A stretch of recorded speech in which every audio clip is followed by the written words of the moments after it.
यहाँ पर जी इंशाल्लाह दुआ कर रही है। अल्लाह को करने से पहले हम धोएंगे कपड़े। तो आप ही जब भी होटल वगैरह बुक करवाएं तो अपने एजेंट से पूछ लें। आपका होटल कम से कम 3 स्टार 4 स्टार होना चाहिए। क्या आपको यही चाहिए?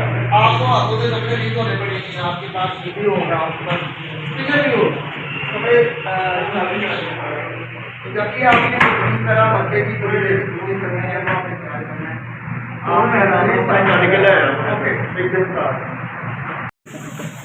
मैं 10-12 पैकेट लैके आया किथे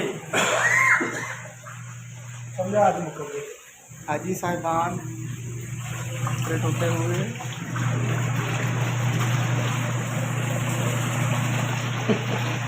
सारे नबियों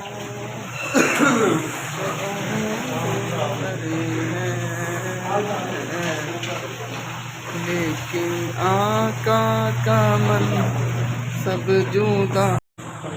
हाजी साहिबान कपड़े धोते हुए।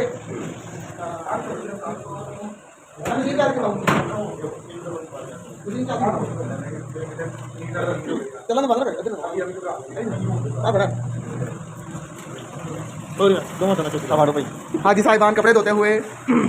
सारे नबियों के ताल हाजी ताल।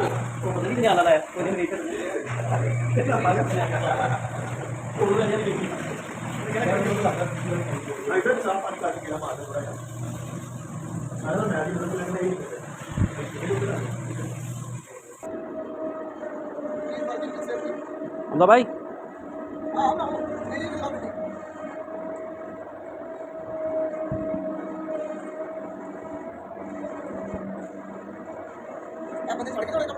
नहीं डिगे पता नहीं दौड़े डिगे की गल है ओके पै गए खलास।